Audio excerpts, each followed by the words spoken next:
Hello student मोर स्वागत करुच्ची मोर YouTube channel study with Pushpa miss पिले आज आम पढ़ा व्याकरण तो व्याकरण कौन पढ़ा ना ध्वनि वर्ण और वर्णमाला।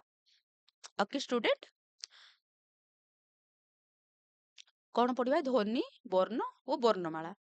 तो ध्वनि क्या कह जान कि ध्वनि माने कौन जो इंग्रेजी रे तुम जहाँ कहो कि साउंड तो कौन जो साउंड कोटे कौन तो साउंड हूँ एक प्रकार नाद बा शब्द। एतिकी बुझिल जे ध्वनि क्या कह जाए ध्वनि हूँ एक प्रकार नाद बा शब्द। पिले जो माने प्रथम थर मो चैनल को देखुच मो चैनल को लाइक शेयर आउ सब्सक्राइब करिवो। ध्वनि ध्वनि कौन ना ध्वनि हूँ एक प्रकार नाद बा शब्द। तो ध्वनि रू ताहले कौन हम ध्वनि पर आसो वर्ण। वर्ण क्या कह जाए ना ध्वनि मानकर लिखित रूप हूँ वर्ण। बुझिल पिले जे ध्वनि हूँ कौन ध्वनि हूँ एक प्रकार नाद बा शब्द जो ध्वनि मानकर लिखित रूप ध्वनि मानकर लिखित रूप हूँ वर्ण। एतिकी तमे माइंड रे सेट कर दियो पिलो जे ध्वनि कौन ध्वनि रू ही हमर कौन सिस्टम प्रथमे आसीबो ध्वनि तापर आसीबो कोन वर्ण वर्ण पर आसीबो कोन ना शब्द। प्रथमे आसीला ध्वनि तापर आसीबो वर्ण तापर आसीबो शब्द। ओके तो बुझिलो जे वर्ण क्या कह जाए ध्वनि मानकर लिखित रूप हेउची वर्ण अर्थात ध्वनि वर्ण मानकर वर्णित बा रूपायित। तो ध्वनि कौन ना ध्वनि होची वर्ण मानकर वर्णित बा रूपायित। वर्ण ध्वनि मानकर लिखन संकेत होइथिबारु ताहा लिपि। ताहले कौन ना आमर जो वर्ण वर्ण को मध्ये आमे कौन कहबा ना लिपि मध्ये कहबा। वर्ण ध्वनि मानकर लिखन संकेत होइथिबारु वर्ण ध्वनि मानकर लिखन संकेत होइथिबारु ताहा लिपि। तो प्रथमे आसीबो ध्वनि तापर आसीबो हमर वर्ण वर्ण पर आसीबो लिपि। तो वर्ण ध्वनि मानकर लिखन संकेत होइथिबारु ताहा लिपि मन रहिला। प्रथमे आसीबो कोण रे प्रथमे तो आसीबो ध्वनि तापर आसीबो वर्ण तापर लिपि। तो वर्ण रे अन्य नाम अक्षर ताहले आमे कोन ना जे वर्ण को आमे कोन अक्षर मध्ये कहिबा। बुझिल जे वर्णर अन्य नाम तमरो बिले मल्टीपल चॉइस रे आसीथो जे वर्णर अन्य नाम कौन सेटा तुम लिखिबो कोन ना अक्षर। बुझिल तो विभिन्न विभिन्न भाषा रे विभिन्न संख्यक वर्ण थाए सेमानक आकार बा उच्चारण पार्थक्य रही आमर कोन ना पृथ्वी रे अनेक भाषा बा शब्द रही अछि। तो पृथ्वी रे कोन ना जेंतो आमर पृथ्वी रे तो गोटे भाषा रे तो समस्ते कहि परिबेनी ना। तो तो पृथ्वी रे कोन ना अनेक शब्द बा वर्ण रही समस्तंकर वर्ण बा भाषा हूँ भिन्न भिन्न। बुझिल तो से कौन जे विभिन्न भाषा रे विभिन्न संख्यक वर्ण थाए सेमानंकर आकार बा उच्चारण पार्थक्य रही जेहेतु वर्ण अलगा लिपि मध्य अलगा उच्चारण तो जाहले मध्य अलगा हबो ना भिन्न आसीबो। जदि समान थांता ताहले समान उच्चारण होई थांता। बुझिल ठीक अछि। वर्णमाला ओडिया वर्णमालार लेखा पढ़ा पाई 49टी वर्ण व्यवहृत होउछि। एही वर्ण समुदाय को ओडिया भाषार वर्णमाला कहा जाए। आमर कोन ना प्रथम तुम पढ़िथिबो जे ओ आ हर्ष इ दीर्घ इ एगुडा को कोन गोटे गोटे वर्ण बा वर्णमाला हैला। आमर केतोटी वर्ण अछि ना 49 49 वर्ण व्यवहृत होउछि। एही वर्ण समुदाय को ओडिया भाषार वर्णमाला कहा जाए। तो आमर जो ओ आ हर्ष इ दीर्घ इ एगुडा को कोन गोटे गोटे ना वर्ण केतोटी वर्ण अछि ना आमर 49टी वर्ण क्या कह जाए कही आमको ध्वनि मानकर लिखित रूप हेउची वर्ण हैला। मन रहिला एतिकी जे ध्वनि मानकर लिखित रूप हेउची वर्ण आमर कोन ना 49टी वर्ण अछि। तो आगुरु पढ़िचे जे ध्वनिर लिखित रूप होउची वर्ण तो मु तुमको प्रथमरु कहितले जे ध्वनिर लिखित रूप होउची वर्ण आमर वर्ण केतेटा अछि ना 49टी वर्ण। तो आमर जो 49टी वर्ण अछि समस्तंकर ध्वनि नाही। तो कौन ना देख ओ आ हर्षई दीर्घई हर्षई दीर्घई तो उच्चारण कौन ना समान आसुची। तो समस्तंकर 49टी जो आमर जो वर्ण अछि 49टी कौन ध्वनि नाही हैला। देख सो उदाहरण देछि ना हर्षई दीर्घई जो तो एइटा भी कौन आसला हर्षई ଏଇଟା ମଧ୍ୟ ହର୍ଷଇ ଜ ଜ। ତ ଉଚ୍ଚାରଣରେ କଣ ଯେ ସମାନ ଆସୁଛି। ତ ଧ୍ୱନି ଆମକୁ ସାଉଣ୍ଡଟା କଣ ସାଉଣ୍ଡଟା ପୁରା ସମାନ ଆସୁଛି। ତ ସାଉଣ୍ଡରେ କୌଣସି ଡିଫରେଣ୍ଟ ନାହିଁ। ବୁଝିଲ ପିଲେ? ତ ଉଚ୍ଚାରଣ କଣ ନା ସମାନ ଯଥା ପାଣି, ବାଣୀ, ଜଳ, ଯଶ, ଶଗଡ଼, ଷଣ୍ଢ, ସହର। ଏଗୁଡାକ ତ ସବୁ ଉଦାହରଣ। ଦେଖିବା ତାପରେ ବର୍ଣ୍ଣ ମାନଙ୍କର ବିଭାଗୀକରଣ। ଆମର ଯୋଉ 49ଟି ବର୍ଣ୍ଣ ଅଛି ତାକୁ ମଧ୍ୟ କଣ ନା ବିଭାଗୀକରଣ କରାଯାଇଅଛି। ଓଡ଼ିଆରେ ବ୍ୟବହୃତ ବର୍ଣ୍ଣମାନଙ୍କୁ ଦୁଇ ଭାଗରେ ବିଭକ୍ତ କରାଯାଏ ଯଥା ସ୍ୱରବର୍ଣ୍ଣ ଓ ବ୍ୟଞ୍ଜନ ବର୍ଣ୍ଣ। ଆମର ଯୋଉ 49ଟି ବର୍ଣ୍ଣ ଅଛି ତାକୁ କଣ ନା ଦୁଇ ଭାଗରେ ବିଭକ୍ତ କରାଯାଇଛି। ଗୋଟେ ହଉଛି କଣ ନା ସ୍ୱରବର୍ଣ୍ଣ ଆଉ ଗୋଟେ ବ୍ୟଞ୍ଜନ ବର୍ଣ୍ଣ। ମନେ ରହିଲା ଯେ ଆମର 49ଟି ବର୍ଣ୍ଣ ଅଛି ତ ବର୍ଣ୍ଣକୁ ଆମର ଦୁଇ ଭାଗରେ ବିଭକ୍ତ କରାଯାଇଛି। ଗୋଟେ ହଉଛି ସ୍ୱରବର୍ଣ୍ଣ ଆଉ ଗୋଟେ ବ୍ୟଞ୍ଜନ ବର୍ଣ୍ଣ। ମୁଁ ତମକୁ କେତେଟା କହିଥିଲି ଯେ ବର୍ଣ୍ଣ ଆମର କେତେଟା ଅଛି ନା 49ଟି ବର୍ଣ୍ଣ। 49ଟି ଆମର ଯୋଉ ବର୍ଣ୍ଣ ଅଛି କଣ ନା 49ଟି ଧ୍ୱନି ନାହିଁ। କଣ ଯେ ମୁଁ କହିଥିଲି ତମକୁ ଯେ ହର୍ଷଇ ହର୍ଷଇ ଦୀର୍ଘଇ ତ ଉଚ୍ଚାରଣ କଣ ତ ଇଟା ଆମର କଣ ସମାନ ଶୁଭୁଛି କି ନାଇଁ। ତ ଜ ହଉ ଜ ତ ଉଚ୍ଚାରଣରେ କୌଣସି ପାର୍ଥକ୍ୟ ନାହିଁ। ସେଥିପାଇଁ କୁହାଗଲା ଯେ ଆମର 49ଟି ବର୍ଣ୍ଣ ଅଛି କିନ୍ତୁ 49ଟି ଧ୍ୱନି ନାହିଁ। ବୁଝିଲ? ତାପରେ ଦେଖିବା ଆମେ ସ୍ୱରବର୍ଣ୍ଣ। ସ୍ୱରବର୍ଣ୍ଣ କାହାକୁ କୁହାଯାଏ ନା ଅନ୍ୟ ବର୍ଣ୍ଣର ସାହାଯ୍ୟ ନ ନେଇ ଉଚ୍ଚାରିତ ହେଉଥିବା ବର୍ଣ୍ଣମାନଙ୍କୁ ସ୍ୱରବର୍ଣ୍ଣ କୁହାଯାଏ। ତ କଣ ଯେ ଆମେ ଯେତେବେଳେ ଅନ୍ୟ ବର୍ଣ୍ଣର ସାହାଯ୍ୟ ନ ନେଇ ଉଚ୍ଚାରିତ ହେଉଥିବା ବର୍ଣ୍ଣମାନଙ୍କୁ ସ୍ୱରବର୍ଣ୍ଣ କୁହାଯାଏ। ଓଡ଼ିଆ ଭାଷାରେ ସ୍ୱରବର୍ଣ୍ଣ ଆମର କଣ ନା 11ଟି। ତ କଣ ଯେ 49ଟି ବର୍ଣ୍ଣ ଅଛି ତାକୁ ଦୁଇ ଭାଗରେ ବିଭକ୍ତ କରାଯାଇଛି ଯେ ଗୋଟେ ହଉଛି ସ୍ୱରବର୍ଣ୍ଣ ଆଉ ଗୋଟେ ବ୍ୟଞ୍ଜନ ବର୍ଣ୍ଣ। ସ୍ୱରବର୍ଣ୍ଣ କାହାକୁ କୁହାଯାଏ ନା ଯେଉଁ ବର୍ଣ୍ଣ ଅନ୍ୟ ବର୍ଣ୍ଣର ସାହାଯ୍ୟ ନ ନେଇ ଉଚ୍ଚାରିତ ହେଉଥିବ। ବୁଝିଲ? ତ ସ୍ୱରବର୍ଣ୍ଣ କେତେଟା ନା 11ଟା ହଉଛି ଆମର ସ୍ୱରବର୍ଣ୍ଣ। ତ କଣ କଣ ସ୍ୱରବର୍ଣ୍ଣ ଓ ଆ ହର୍ଷଇ ଦୀର୍ଘଇ ହର୍ଷଉ ଦୀର୍ଘଉ ରୁ ଏ ঐ ଓ ଏଗୁଡାକ କଣ ନା ସ୍ୱରବର୍ଣ୍ଣ।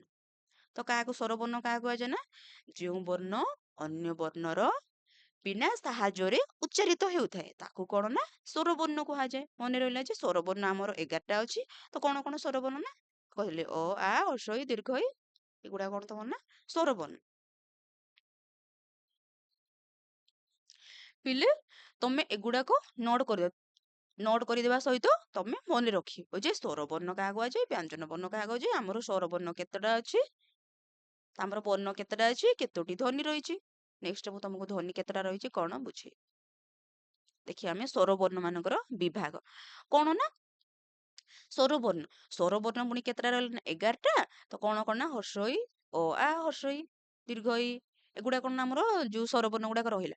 ପୁଣି ସ୍ୱରବର୍ଣ୍ଣ କଣ ନା ବିଭାଗୀକରଣ କରାଯାଇଛି। ପ୍ରଥମେ କଣ ହେଲା ଯେ ବର୍ଣ୍ଣକୁ ବିଭାଗୀକରଣ କରାଗଲା। ପ୍ରଥମେ ହଉଛି କଣ ଯେ ସ୍ୱରବର୍ଣ୍ଣ ବ୍ୟଞ୍ଜନ ବର୍ଣ୍ଣ ପୁଣି ସ୍ୱରବର୍ଣ୍ଣର ପୁଣି ଥରେ ବିଭାଗୀକରଣ କରାଗଲା। କଣ କଣ ନା ଗୋଟେ ହଉଛି ହର୍ଷ ସ୍ୱର ଆଉ ଗୋଟେ ହଉଛି ଦୀର୍ଘ ସ୍ୱର। ତ ହର୍ଷ ସ୍ୱର କାହାକୁ କୁହାଯାଏ ନା ଆମେ ଯେତେବେଳେ ଉଚ୍ଚାରଣ କରୁଛେ ସ୍ୱରଟା କଣ ଅଳ୍ପରେ ଶୁଭିବ ଅ ଆମେ ଉଚ୍ଚାରଣ କଣ ହଉଛି ସ୍ୱରଟା ଆମର ଧୀରେ ହଉଛି ଅ ତାପରେ ଇ ଉ ଉଚ୍ଚାରଣ କରିବା ଯୋଉ ସ୍ୱରଟା ଅଳ୍ପରେ ଉଚ୍ଚାରଣ ହଉଛି ତ ଆମେ ତାକୁ କଣ ନା ହର୍ଷ ସ୍ୱର କହିବା। ଦୀର୍ଘ ସ୍ୱର ଆମେ ଯେତେବେଳେ ଉଚ୍ଚାରଣ କରୁଛେ ସ୍ୱରଟା ଆମେ କଣ ଦୀର୍ଘ ବା ଉଚ୍ଚାରଣ କଲା ବେଳେ ଆମକୁ ଯେମିତି ଅଧିକ ବଳ ପ୍ରୟୋଗ କରିବାକୁ ପଡିବ। ହର୍ଷ ସ୍ୱରରେ ତ ଆମର କଣ ଅଳ୍ପ ବଳ ପ୍ରୟୋଗ କରିବାକୁ ପଡିଥାଏ। ତମେ ଯେମିତି କହିଲ କି ଅ ଇ ଉଚ୍ଚାରଣ କରିବା ଆମକୁ କୌଣସି ଅସୁବିଧା ହେଲା କି ନାହିଁ।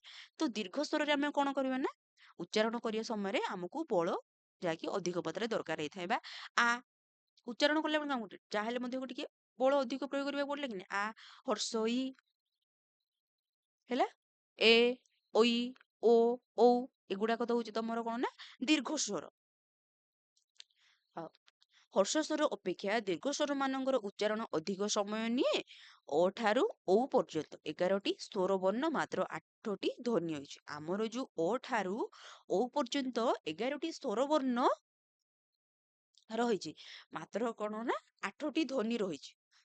କଣ ନା ଅ ଆ ହର୍ଷଇ ହର୍ଷଉ ଏ ଐ ଓ ଔ 8ଟି ସ୍ୱର ଧ୍ୱନି ମଧ୍ୟରୁ ଅ ହର୍ଷଇ ହର୍ଷଉ ହର୍ଷ ସ୍ୱର ଧ୍ୱନି ଏବଂ ଆ ଏ ଐ ଓ ଔ ଦୀର୍ଘ ସ୍ୱର ଧ୍ୱନି। ତ ଆମର ଧ୍ୱନି ତାହେଲେ କଣ ନା 8ଟି ଧ୍ୱନି ଅଛି। 11ଟି ଟିକେ ପିଲେ ମୁଁ କଣ କହିଲେ ଯେ 8ଟି ଧ୍ୱନି ଅଛି ଆମର ଯୋଉ 11ଟି ସ୍ୱର ବର୍ଣ୍ଣ ଅଛି ସମସ୍ତଙ୍କର ଧ୍ୱନି ନାହିଁ। ପ୍ରଥମରୁ ମୁଁ ତମକୁ କହିଦେଇଛି 59ଟି ଯୋଉ ଆମର ବର୍ଣ୍ଣ ଅଛି ସମସ୍ତଙ୍କର କଣ 59ଟି ଆମର ଧ୍ୱନି ନାହିଁ। ଆମର କଣ 11ଟି ଯୋଉ ଆମର ଯୋଉ ସ୍ୱର ବର୍ଣ୍ଣ ଅଛି ସମସ୍ତଙ୍କର ଧ୍ୱନି ବା 11ଟିର ଧ୍ୱନି ନାହିଁ। ଦେଖ ଅ ଆ ହର୍ଷ ଇ ହର୍ଷ ଉ ଏ ଐ ଓ 8ଟି ସ୍ୱର ଧ୍ୱନି ମଧ୍ୟରୁ ଅ ଇ ଉ ହର୍ଷ ସ୍ୱର ଧ୍ୱନି। ବୁଝିଲ ପିଲେ? ଏବଂ ଆ ଏ ଐ ଔ ଦୀର୍ଘ ସ୍ୱର ଧ୍ୱନି। ପିଲେ ତମେ ଏଇଟା କଣ ନା କୋଉଟା ହର୍ଷ ସ୍ୱର ଧ୍ୱନି କୋଉଟା ଦୀର୍ଘ ସ୍ୱର ଧ୍ୱନି ନୋଟ କରିଦେବ। ନୋଟ କରିଲେ ତମର କଣ ନା ମନେ ରହିବ ପାଠଟା। ତମେ ଯେତିକି ନୋଟ କରିକି ତମେ କଣ ପଢିବ ତମ ପାଠଟା ସେତିକି ମନେ ରହିବ। ଯେ ହର୍ଷ ସ୍ୱର କାହାକୁ କୁହାଯାଏ, ଦୀର୍ଘ ସ୍ୱର କଣ, ହର୍ଷ ସ୍ୱରରେ ଆମର କଣ କଣ ଯିବ, ଦୀର୍ଘ ସ୍ୱରରେ କଣ କଣ ଯିବ ମୁଁ ତମକୁ କହିଲି। ଠିକ ଅଛି। ତ ଏବେ କଣ କରିବା ନା ଐ ଉ ଦୁଇଟିକୁ ସଂଯୁକ୍ତ ସ୍ୱର କୁହାଯାଏ ବା ସନ୍ଧ୍ୟାକ୍ଷର କୁହନ୍ତି। ତ ଆମର ଯୋଉ ଐ ବା ଉ ରହିଲା ଏଇଟା କଣ ନା ସଂଯୁକ୍ତ ସ୍ୱର ହେଲା। ତ ସଂଯୁକ୍ତ ସ୍ୱର କଣ ନା ଆମର ତମର ପରୀକ୍ଷାରେ ଆସିବ ଯେ ତମକୁ 3ଟି କଣ ବା 4ଟି ତମର ମଲ୍ଟିପୁଲ ଚଏସ୍ ଦେଇଥିବ ସେ ଭିତରୁ ଆସିଥିବ ଯେ ସଂଯୁକ୍ତ ସ୍ୱର କାହାକୁ କୁହାଯାଏ ବା ସଂଯୁକ୍ତ ସ୍ୱର ଲେଖ। ତ ସେଠି ତମେ କଣ କରିବ ଯେ ଅପସନ ଦେଇଥିବ, ଯଦି ଅପସନରେ ଯଦି ଅଛି ଐ ଔ ତାହେଲେ ତମେ ସେଠି ଠିକ କରେକ୍ଟ ମାରିବ କି ନାଇଁ। ତ ତମେ ଯଦି ବୁଝିଥିଲେ ସିନା ତ ପାଠଟାକୁ ତମେ ଯଦି ବୁଝିଥିବ ତ ନୋଟ ବନେଇଥିବ ତାହେଲେ ସେ ତମେ ଲେଖିପାରିବ, ନହେଲେ ଲେଖିପାରିବନି। ସେଥିପାଇଁ ତମକୁ ମୁଁ ଏବେଠୁ କହୁଛି ଯେ ପାଠଟାକୁ ପ୍ରଥମେ ବୁଝ ତାପରେ ନୋଟ ବନେଇବ। ତ ଦେଖିବା ତାପରେ ଏବେ ପଢିବା ଆମେ କଣ ନା ବ୍ୟଞ୍ଜନ ବର୍ଣ୍ଣ। ଆମେ ଦେଖିଲୁ ପ୍ରଥମେ ବର୍ଣ୍ଣକୁ ଆମର ଦୁଇ ଭାଗରେ ବିଭକ୍ତ କରାଯାଇଛି, ଗୋଟେ ହଉଛି ସ୍ୱର ବର୍ଣ୍ଣ ଆଉ ଗୋଟେ ବ୍ୟଞ୍ଜନ ବର୍ଣ୍ଣ। ତ ସ୍ୱର ବର୍ଣ୍ଣ କାହାକୁ କୁହାଯାଏ, ଯେଉଁ ବର୍ଣ୍ଣ ଅନ୍ୟ ବର୍ଣ୍ଣର ବିନା ସାହାଯ୍ୟରେ ଉଚ୍ଚାରିତ ହୋଇଥାଏ ତାକୁ ସ୍ୱର ବର୍ଣ୍ଣ କୁହାଯାଏ।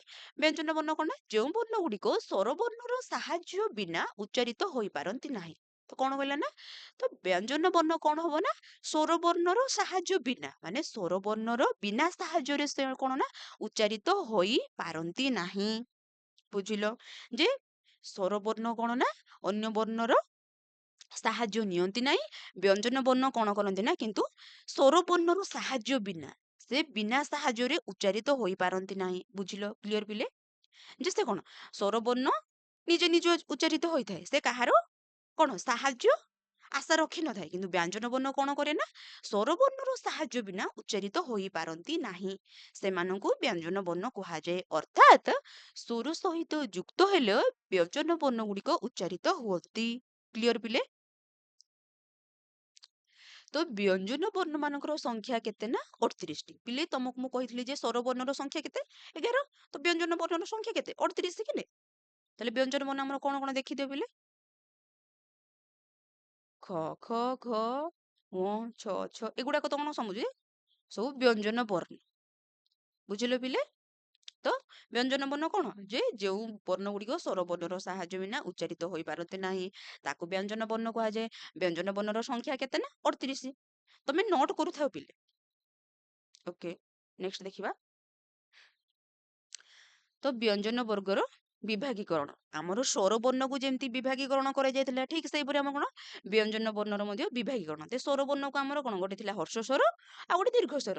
ତ ବ୍ୟଞ୍ଜନ ବର୍ଣ୍ଣର କଣ ବ୍ୟଞ୍ଜନ ବର୍ଣ୍ଣର ମଧ୍ୟ ବିଭାଗୀକରଣ ଅଛି। ବ୍ୟଞ୍ଜନ ବର୍ଣ୍ଣ ମାନଙ୍କ ମଧ୍ୟରୁ କ ଠାରୁ ମ ପର୍ଯ୍ୟନ୍ତ 25ଟି ସ୍ପର୍ଶ ବର୍ଣ୍ଣ, ଏଗୁଡିକର ଉଚ୍ଚାରଣ ସମୟରେ ଜିହ୍ବାର ଅଗ୍ର ମଧ୍ୟ ବା ମୂଳର ସାହାଯ୍ୟ ନେଇ କଣ୍ଠ ତାଳୁ ମୃଧା ଦନ୍ତ ଓ ଓଷ୍ଠାଦିକୁ ସ୍ପର୍ଶ କରିବାକୁ ପଡିଥାଏ।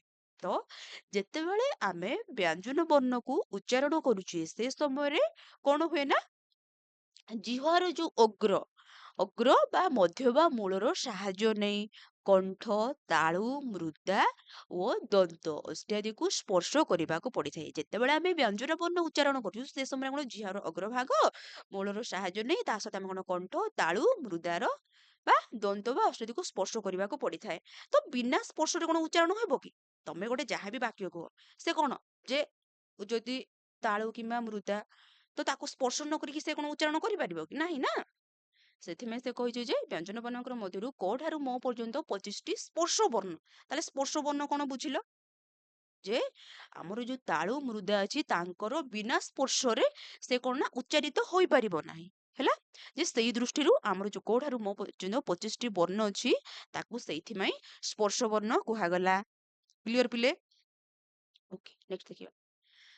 ଏହି ସ୍ପଷ୍ଟ ବର୍ଣ୍ଣ ଗୁଡ଼ିକର 5ଟି ବର୍ଗ ବା ଶ୍ରେଣୀରେ ବିଭକ୍ତ ହୋଇଥିବାରୁ ବର୍ଗୀୟ ବର୍ଣ୍ଣ ନାମରେ ପରିଚିତ। ତ ଆମର ଯୋଉ କ ଠାରୁ ମ ପର୍ଯ୍ୟନ୍ତ 25ଟି ବର୍ଗ ବ୍ୟଞ୍ଜନ ଅଛି ତାକୁ କଣ ନା ବର୍ଗୀୟ ବର୍ଣ୍ଣ ବା ନାମରେ ପରିଚିତ, ବା ଯୋଉଠାରୁ 13 ଗୋଟି ବର୍ଗୀୟ ବ୍ୟଞ୍ଜନ।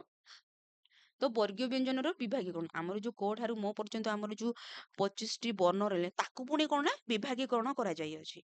ତ କ ବର୍ଗ ପ୍ରଥମେ ଆସିବ କଣ ନା କ ବର୍ଗ, ଚ ବର୍ଗ, ଟ ବର୍ଗ, ତ ବର୍ଗ ଆଉ ପ ବର୍ଗ। ତ ପ୍ରଥମେ ଦେଖିବା ପିଲେ ଆମେ କଣ ନା କ ବର୍ଗ। ତ କ ବର୍ଗରେ କଣ ଆସିବ ନା ଖ, ଖ, ଗ, ଘ, ଙ। ତ ଏଇଟାକୁ କଣ ନା କଣ୍ଠ ବର୍ଣ୍ଣ। ପିଲେ ଯେତେବେଳେ ଆମର ଯୋଉ ଖ, ଖ, ଗ, ଘ, ଙ ଯେତେବେଳେ ଆମେ ଉଚ୍ଚାରଣ କରୁଛୁ ସେଇଟା କଣ କଣ୍ଠରୁ ଉଚ୍ଚାରଣ ହଉଛି କି ନାଇଁ? ତ ସେଇ ଦୃଷ୍ଟିରୁ ଆମର ଖ, ଖ, ଗ, ଘ, ଙ କୁ କଣ ନା କଣ୍ଠ ବର୍ଣ୍ଣ ବୋଲି କୁହାଗଲା। ବୁଝିଲ? ପୁଣି ଥରେ କହିଦଉଛି ନହେଲେ, ଆମର ଯୋଉ 25ଟି କଣ ବର୍ଗୀୟ ବ୍ୟଞ୍ଜନ ଅଛି ସେ ତାଙ୍କୁ ମଧ୍ୟ ପୁଣି ବିଭାଗୀକରଣ କରାଯାଇଛି। ଗୋଟେ ହଉଛି କ ବର୍ଗ, ତାପରେ ଆସିଲା ଚ ବର୍ଗ, ଟ ବର୍ଗ, ତ ବର୍ଗ, ପ ବର୍ଗ। ଆମେ ଦେଖିବା ପ୍ରଥମେ କଣ କ ବର୍ଗ। କ ବର୍ଗରେ ଆମର କଣ ଯିବ ନା ଖ, ଖ, ଘ, ଘ, ଙ। ଆମେ ଯେତେବେଳେ ଉଚ୍ଚାରଣ କରୁଛି ଉଚ୍ଚାରଣ ଟା କୋଉଠୁ ଆସୁଛି? କଣ୍ଠରୁ ଆସୁଛି। ତମେ ଗୋଟେ ନିଜେ ଦେଖିକି ମାନେ କର ଯେ କଟା ଉଚ୍ଚାରଣ କର, ତମର କଟା କୋଉଠୁ ଆସିଲା? କଣ୍ଠରୁ ଆସିଲା କି ନାଇଁ? ସେଇ ଦୃଷ୍ଟିରୁ ଆମର ଯୋଉ ଖ, ଖ, ଘ, ଘ, ଙ କୁ କଣ୍ଠ ବର୍ଣ୍ଣ କୁହାଗଲା। ତାପରେ ନେକ୍ସଟ ଦେଖିବା କଣ ଚ ବର୍ଗ। ତ ଚ ବର୍ଗରେ କଣ ଆସିବ ନା ଚ, ଛ, ଝ, ଝ, ନ୍ୟ। ଏଇଟା କଣ ତାଲବ୍ୟ। ଯେତେବେଳେ ଆମେ ଯୋଉ ଚ, ଛ, ଝ, ଝ, ନ୍ୟ ଉଚ୍ଚାରଣ କରୁଛେ ବା ତାଲବ୍ୟ ମାନେ ତାଳୁରୁ ଉଚ୍ଚାରଣ ହଉଛି, ସେଇ ଦୃଷ୍ଟିରୁ ତାକୁ କଣ କୁହାଗଲା ନା ତାଲବ୍ୟ ବର୍ଣ୍ଣ। ଏଗୁଡାକ ପିଲେ ତମେ ମନେ ରଖିଦେବ ଯେ ଆସିବ ତମର ଯେ କଣ୍ଠ ବର୍ଣ୍ଣ କାହାକୁ ଅଛି, ତମକୁ ଅପସନ ପଡିଥିବ ସେ ଭିତରୁ ଆସିବ ପ୍ରଶ୍ନ ଯେ କଣ୍ଠ ବର୍ଗର ନାମକରଣ ଲେଖ।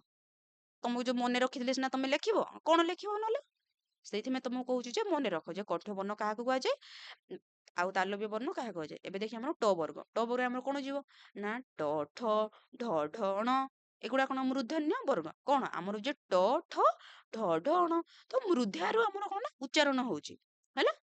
କଣ ଯେ ଆମେ ଯେତେବେଳେ ଉଚ୍ଚାରଣ କରୁଛୁ ସ୍ପର୍ଶ ହଉଛି କାହାକୁ? ମୃଧାକୁ। ଓକେ, ସେଇ ଦୃଷ୍ଟିରୁ ଆମେ କଣ ଯେ ଟ, ଠ, ଢ, ଢ, ଣ ମୂର୍ଧନ୍ୟ ବର୍ଣ୍ଣ କୁହାଗଲା। ପୁଣି ଥରେ ବୁଝେଇ ଦଉଛି ପିଲେ ଯେ ମୂର୍ଧନ୍ୟ ବର୍ଣ୍ଣ ବା ମୂର୍ଧନ୍ୟ ବର୍ଣ୍ଣ ଆମର କାହାକୁ କୁହାଯାଏ? ଯୋଉ ଆମର ଯୋଉ ଟ ବର୍ଗ ଅଛି ଟ, ଠ, ଢ, ଢ, ଣ ଉଚ୍ଚାରଣ କରିବା ସମୟରେ ଆମେ କଣ ମୃଧାକୁ ସ୍ପର୍ଶ କରୁଛି। ଯେ ମୁଁ ପ୍ରଥମରୁ ତମକୁ ପିଲେ ତାହେଲେ ତମେ ଯଦି ବୁଝିପାରୁନ ଯେ ପ୍ରଥମେ ଉଚ୍ଚାରଣ କରି ଦେଖ। ମୁଁ ଯୋଉ ପଢଉଛି ତମେ ଯଦି ବୁଝିପାରୁନ ଜାଣିପାରୁନ ତାହେଲେ କେମିତି ଉଚ୍ଚାରଣ ହଉଛି କଣ, ତାହେଲେ ତମେ ନିଜେ ଗୋଟେ ଉଚ୍ଚାରଣ କର ଯେ ଟ। ତ ସ୍ପର୍ଶ କରିଛି କାହାକୁ ନା ମୂର୍ଧନ୍ୟକୁ ହେଲା। ସେଇ ଦୃଷ୍ଟିରୁ ଆମର ଯୋଉ ଟ, ଠ, ଢ, ଢ, ଣ ମୂର୍ଧନ୍ୟ ବର୍ଣ୍ଣ। ତାପରେ ଆସିବ କଣ ନା ତ ବର୍ଗ। ତ ବର୍ଗ କଣ ନା ଆମର ତ, ଥ, ଧ, ଧ, ନ। ଏଗୁଡା କଣ ଉଚ୍ଚାରଣ କରିବା ସମୟରେ ଆମର ସ୍ପର୍ଶ ହଉଛି କାହାକୁ? ଦନ୍ତ୍ୟକୁ। ତ ସେଇ ଦୃଷ୍ଟିରୁ ଆମର ତ ବର୍ଗକୁ ବା ଦନ୍ତ୍ୟ ବର୍ଣ୍ଣ ମଧ୍ୟ କୁହାଯାଏ। ତ ଆମେ ଯେତେବେଳେ ଉଚ୍ଚାରଣ କରୁଛୁ ବାଜୁଛୁ କାହାକୁ? ଦାନ୍ତକୁ ବାଜୁନି। ତ, ଥ, ଧ, ଧ, ନ। କଣ ଏଇଟା? ଦନ୍ତ୍ୟ ବର୍ଣ୍ଣ। ତମେ ଉଚ୍ଚାରଣ ପିଲେ ମୁଁ ଯୋଉ ଦନ୍ତ୍ୟ ବର୍ଣ୍ଣ କହୁଛି ତମେ ଉଚ୍ଚାରଣ ପ୍ରଥମେ ତମେ ଉଚ୍ଚାରଣ କରିକି ଦେଖ ଯେ ମ୍ୟାଡାମ ଯୋଉ କହୁଛନ୍ତି ସେଇଟା ଯେ ଦାନ୍ତକୁ ସ୍ପର୍ଶ କରୁଛି ନା ନାଇଁ ତମେ ବୁଝିପାରିବ ଯେ ଜାଣିପାରିବ ଯେ ହଁ ତ, ଥ, ଧ, ଧ, ନ ଯେ ସ୍ପର୍ଶ କରିଛି କାହାକୁ? ଦନ୍ତ୍ୟକୁ। ସେଇ ଦୃଷ୍ଟିରୁ ଆମର କଣ ଦନ୍ତ୍ୟ ବର୍ଣ୍ଣ ହେଲା। ତାପରେ ପଢିବା ନା ପ ବର୍ଗ। ପ ବର୍ଗରେ କଣ ନା ପ, ଫ, ଭ, ଭ, ମ। ଆମେ ଯେତେବେଳେ ଉଚ୍ଚାରଣ କରୁଛେ ଆମ କଣ ଯେ ଓଷ୍ଠ ବା ଓଠକୁ ବାଜୁଛି। ସେଇ ଦୃଷ୍ଟିରୁ ଆମ ପ, ଫ, ଭ, ଭ, ମ ଓଷ୍ଠ ବର୍ଣ୍ଣ। ବୁଝିଲେ ପିଲେ? ଯେ ପ ବର୍ଗ। ପ ବର୍ଗ ଆମର କଣ ଯିବ ନା ପ, ଫ, ଭ, ଭ, ମ। ଆମେ ଯେତେବେଳେ ଉଚ୍ଚାରଣ କରୁଛେ ସେତେବେଳେ କଣ ନା ଓଠକୁ ସ୍ପର୍ଶ ହଉଛି। ବିନା ସ୍ପର୍ଶରେ ମୁଁ ତମକୁ ପ୍ରଥମରୁ ବୁଝେଇଛି ପିଲେ ଯେ ଆମର ଯୋଉ 25ଟି କଣ ବ୍ୟଞ୍ଜନ ବର୍ଣ୍ଣ ଅଛି ବା 25ଟି ଆମର ଯୋଉ ସ୍ପର୍ଶ ବ୍ୟଞ୍ଜନ ବର୍ଣ୍ଣ ସେମାନେ ବିନା ସ୍ପର୍ଶରେ ଉଚ୍ଚାରଣ କରିପାରନ୍ତି ନାହିଁ। ତ କଣ ପ ବର୍ଗଟା କଣ ପ, ଫ, ଭ, ଭ, ମ ଅଷ୍ଟ୍ୟ। ଆମକୁ ସ୍ପର୍ଶ କରିଛି କାହାକୁ? ଓଷ୍ଠକୁ। ସେଇ ଦୃଷ୍ଟିରେ ଆମ ପ, ଫ, ଭ, ଭ, ମ ଅଷ୍ଟ ବର୍ଣ୍ଣ। ବୁଝିଲେ ପିଲେ? ଠିକ ଅଛି। ଏବେ ଦେଖିବା ଆମେ ଅବର୍ଗ ଆମର ଯୋଉ 25ଟି ଯେ ମୁଁ ତମକୁ କଣ କହିଥିଲି 38ଟା ଆମର କଣ ଯେ ବ୍ୟଞ୍ଜନ ବର୍ଣ୍ଣ ମାନଙ୍କର ସଂଖ୍ୟା କହିଥିଲି କଣ ଯେ 38ଟି ସେ ଭିତରୁ କଣ ଆସିଲା ନା ପୁଣି ବ୍ୟଞ୍ଜନ ବର୍ଣ୍ଣ ପୁଣି ବିଭାଗୀକରଣ କରାଗଲା ଯେ ଆମର କଣ 25ଟି ହଉଛି ବର୍ଗୀୟ ବ୍ୟଞ୍ଜନ ଆମର ହଉଛି ଟୋଟାଲ କଣ ବ୍ୟଞ୍ଜନ ବର୍ଣ୍ଣର ବର୍ଣ୍ଣ ସଂଖ୍ୟା 38 25ଟି ଆସିଲେ କଣ ଯେ କଣ 25ଟି ଆସିଲେ ଆମର ବର୍ଗୀୟ ବ୍ୟଞ୍ଜନ ପୁଣି ବାକି ଯେତିକି ରହିଲେ ସେଗୁଡାକ କଣ ଯିବ ଅବର୍ଗୀୟ ବ୍ୟଞ୍ଜନରେ ଯିବ ନା ନାଇଁ ତ ଦେଖିବା ଆମେ ତାହେଲେ କଣ ନା ଅବର୍ଗ ବ୍ୟଞ୍ଜନର ବିଭାଗୀକରଣ ଅବର୍ଗ ବ୍ୟଞ୍ଜନର ପୁଣି ବିଭାଗୀକରଣ କରାଯାଇଛି ସେଠୁ କଣ ଆସିବ ନା ଆମର ଅନ୍ତ୍ୟସ୍ଥ ବର୍ଣ୍ଣ ହେଲା ଜ ୟ ର ଳ ଳ ଓ ଉଚ୍ଚାରଣ କ୍ଷେତ୍ରରେ ଏଗୁଡିକ ସ୍ୱର ଓ ବ୍ୟଞ୍ଜନର ମଧ୍ୟବର୍ତ୍ତୀ ହେତୁ ଅନ୍ତସ୍ୱ ବର୍ଣ୍ଣ ଆମେ ଯେତେବେଳେ ଉଚ୍ଚାରଣ କରୁଛେ ସେତେବେଳେ କଣ ନା ଆମର ଯୋଉ ଅନ୍ତସ୍ୱ ବର୍ଣ୍ଣ ରହୁଛି ଏଗୁଡିକ କଣ ନା ସ୍ୱର ବା ବ୍ୟଞ୍ଜନର ମଧ୍ୟବର୍ତ୍ତୀ ମାନେ ମଝି ଅଂଶଟା ରହୁଛି ସ୍ୱର ବର୍ଣ୍ଣ ତାପରେ ବ୍ୟଞ୍ଜନର ମଧ୍ୟବର୍ତ୍ତୀ ହେତୁ ଅନ୍ତସ୍ୱ ବର୍ଣ୍ଣ ବୁଝିଲ ପିଲେ ଯେ ଅନ୍ତସ୍ୱ ବର୍ଣ୍ଣ କଣ ଉଚ୍ଚାରଣ କ୍ଷେତ୍ରରେ ଏଗୁଡିକ ସ୍ୱର ଓ ବ୍ୟଞ୍ଜନର ମଧ୍ୟବର୍ତ୍ତୀ ହେତୁ ଅନ୍ତସ୍ୱ ବର୍ଣ୍ଣ ଏହା ମଧ୍ୟ ଅର୍ଦ୍ଧସ୍ୱର ନାମରେ ପରିଚିତ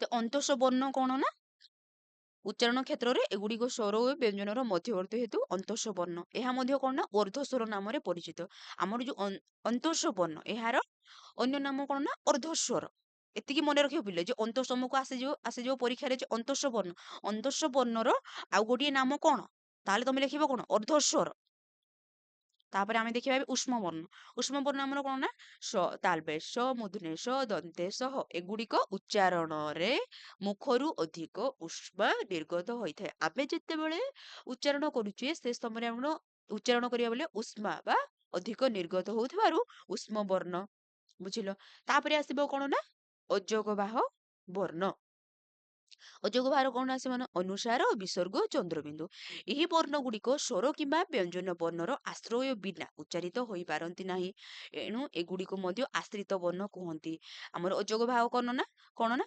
ଅନୁସାର ବିସର୍ଗ ଚନ୍ଦ୍ରବିନ୍ଦୁ ପିଲେ ମନେ ରଖିବ ଯେ ଅଯୋଗ ବାହ ବର୍ଣ୍ଣ କଣ ନା ଅନୁସାର ବିସର୍ଗ ଚନ୍ଦ୍ରବିନ୍ଦୁ ଏଗୁଡିକ କଣ ନା ସ୍ୱର କିମ୍ବା ବ୍ୟଞ୍ଜନ ବର୍ଣ୍ଣର ଆଶ୍ରୟ ବିନା ସ୍ୱର ବର୍ଣ୍ଣ କିମ୍ବା ବ୍ୟଞ୍ଜନ ବର୍ଣ୍ଣର ଉଚ୍ଚାରିତ ବିନା ବା ସାହାଯ୍ୟ ବିନା ଉଚ୍ଚାରିତ ହୋଇପାରନ୍ତି ନାହିଁ ଅନୁସାର ଓଟା ଲାଗିଲା କି ନାଇଁ ଅନୁସାର ସାଟା କଣ ଗୋଟେ ବ୍ୟଞ୍ଜନ ଓଟା ଗୋଟେ ଆମର କଣ ନା ସ୍ୱର ବର୍ଣ୍ଣ ସେ ଦୃଷ୍ଟି କରାଯାଏ ସ୍ୱର କିମ୍ବା ବ୍ୟଞ୍ଜନ ବର୍ଣ୍ଣର ଆଶ୍ରୟ ବିନା ଉଚ୍ଚାରିତ ହୋଇପାରନ୍ତି ନାହିଁ ତାପରେ ଏବେ ପଢିବେ ଦେଖିବା କଣ ଅନୁନାସିକ ବର୍ଣ୍ଣ ପ୍ରତ୍ୟେକ ବର୍ଗର ପଞ୍ଚମ ବର୍ଣ୍ଣ ଦେଖିଦିଅ ଯେ ପ୍ରତ୍ୟେକ ବର୍ଗର କଣ ମାନେ ସେ ପଞ୍ଚମ ବର୍ଣ୍ଣ ତାହେଲେ ଆମର କଣ ଯିବ ଦେଖିବେ ଏଇଟା ହଉଛି କଣ ଯେ ବର୍ଗ ବିଭାଜନ ପ୍ରତ୍ୟେକ ବର୍ଗର କଣ କୁହାଗଲା ଯେ ପଞ୍ଚମରେ ତମର କଣ ଯିବ ଅ ଣି ଣ ନ ମ ଏଗୁଡାକ କଣ ନା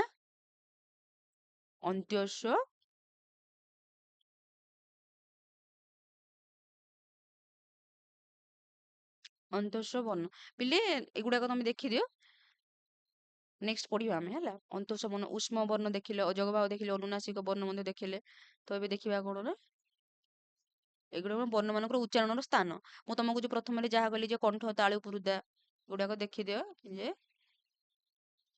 ତାପରେ ଆସିବ ଆମର କଣ ନା ଅଳ୍ପ ପ୍ରାଣ ବ୍ୟଞ୍ଜନ ଯେଉଁ ବର୍ଣ୍ଣ ମାନଙ୍କର ଉଚ୍ଚାରଣରେ ଅଳ୍ପ ପ୍ରାଣ ନିର୍ଗତ ହୁଏ ସେମାନଙ୍କୁ ଅଳ୍ପ ପ୍ରାଣ ବ୍ୟଞ୍ଜନ କୁହାଯାଏ ପ୍ରତ୍ୟେକ ବର୍ଗର ପ୍ରଥମ ଓ ତୃତୀୟ ତମେ ବର୍ଗ ବ୍ୟଞ୍ଜନ ମୁଁ ଯୋଉ କହିଲି ଦେଖିଦେବ ଯେ ତାକୁ ରିଲେଟ କରିକି ତମେ ପଢିବ ତାହେଲେ ବୁଝିପାରିବ ଯେ ପ୍ରଥମ ବର୍ଗ କୋଉଟା ତୃତୀୟ ବର୍ଗ କୋଉଟା ପଞ୍ଚମ ବର୍ଗ କୋଉଟା ତମେ ତା ସହିତ ରିଲେଟ କରିବ ପ୍ରଥମେ ଆମର ଯୋଉ 25ଟି ବର୍ଗ ବ୍ୟଞ୍ଜନ ରହିଲା ତାକୁ ତମେ ଦେଖିବ ସେ ଦୃଷ୍ଟିରେ କଣ ପ୍ରଥମେ ରହିଛି ଆମର କଣ ପ୍ରଥମ ରହିଲା ପ୍ରଥମ ଦ୍ୱିତୀୟ ତୃତୀୟ ଚତୁର୍ଥ ପଞ୍ଚମ ଆମର କଣ ଯେ ପ୍ରତ୍ୟେକ ବର୍ଗର ପ୍ରଥମ ତୃତୀୟ ପଞ୍ଚମ ବର୍ଣ୍ଣ ଅଳ୍ପ ପ୍ରାଣ ବ୍ୟଞ୍ଜନର ଅନ୍ତର୍ଗତ ଉଦାହରଣ ଗୁଡାକ ଦେଖିଦିଅ ତାପରେ ଆସିବ ମହାପ୍ରାଣ ବ୍ୟଞ୍ଜନ ତ ଯେଉଁ ବର୍ଣ୍ଣ ମାନଙ୍କର ଉଚ୍ଚାରଣରେ ମହାପ୍ରାଣ ବା ଅଧିକ ବାୟୁ ନିର୍ଗତ ହୁଏ ସେମାନଙ୍କୁ ମହାପ୍ରାଣ ବ୍ୟଞ୍ଜନ କୁହାଯାଏ ଯେତେବେଳେ ଉଚ୍ଚାରଣ କରିବା ସମୟରେ ଅଧିକ ବାୟୁ ନିର୍ଗତ ହୋଇଥାଏ ତାକୁ ମହାପ୍ରାଣ ଅଳ୍ପ ପ୍ରାଣ କାହାକୁ ନା ଉଚ୍ଚାରଣ କରିବା ଅଳ୍ପ ବାୟୁ ମହାପ୍ରାଣ ଉଚ୍ଚାରଣ କରିବା ଅଧିକ ବାୟୁ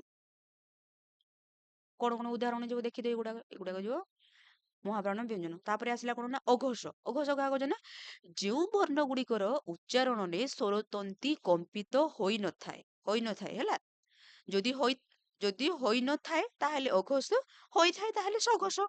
ଯେହେତୁ କଣ ହେଲା, ଯେଉଁ ବର୍ଣ୍ଣ ଗୁଡିକର ଉଚ୍ଚାରଣରେ ସ୍ୱରତନ୍ତି କମ୍ପିତ ହୋଇ ନଥାଏ ସେଗୁଡିକୁ ଅଘୋଷ ବ୍ୟଞ୍ଜନ କୁହନ୍ତି। ପ୍ରତ୍ୟେକ ବର୍ଗର ପ୍ରଥମ ଦ୍ଵିତୀୟ ବର୍ଣ୍ଣ ତଥା ତାଲବେଶ, ବୃଦ୍ଧିରେଶ, ଦନ୍ତସ ଅଘୋଷ ବ୍ୟଞ୍ଜନ ଅଟେ। ତାପରେ ସଘୋଷ କାହାକୁ କୁହାଯାଏ ନା, ଯେଉଁ ବର୍ଣ୍ଣ ଗୁଡିକର ଉଚ୍ଚାରଣରେ ସ୍ୱରତନ୍ତି କମ୍ପିତ ହୋଇଥାଏ ସେଗୁଡିକୁ ସଘୋଷ ବ୍ୟଞ୍ଜନ କୁହାନ୍ତି। ଯେଉଁ ବର୍ଣ୍ଣ ଗୁଡିକର ଉଚ୍ଚାରଣରେ, ଆମେ ଯେତେବେଳେ ଉଚ୍ଚାରଣ କରୁଛେ ସ୍ୱରତନ୍ତ୍ରୀ କଣ ନା କମ୍ପିତ ହେଉଥିବ, କମ୍ପିତ ହୋଇଥାଏ, ତାକୁ କଣ ନା ସଘୋଷ। ଯଦି ସ୍ୱରତନ୍ତ୍ରୀ କମ୍ପିତ ହୋଇନଥାଏ ତାହେଲେ ଅଘୋଷ, ଯଦି ସ୍ୱରତନ୍ତ୍ରୀ କଣ କମ୍ପିତ ହୋଇଥାଏ ସେତେବେଳେ ତାହା କଣ ହବ ନା ସଘୋଷ ହବ। ଏଗୁଡାକ ମନେ ରଖିଦେବ ଯେ ଅଘୋଷ ବ୍ୟଞ୍ଜନ କାହାକୁ କୁହାଯାଏ ଆଉ ସଘୋଷ ବ୍ୟଞ୍ଜନ କାହାକୁ କୁହାଯାଏ। ତା ସହିତ ନୋଟ ମଧ୍ୟ କରିବ। ଓକେ ପିଲେ, ଆଜି ପାଇଁ ଏତିକି ଥାଉ, ରହିଲି ପିଲେ। ଯଦି ଆପଣଙ୍କୁ ମୋ ଚ୍ୟାନେଲଟି ଭଲ ଲାଗୁଛି ତାହେଲେ ଲାଇକ୍, ସେୟାର ଆଉ ସବସ୍କ୍ରାଇବ କରିବାକୁ ଭୁଲିବେନି। ରହିଲି, ଥ୍ୟାଙ୍କ ୟୁ।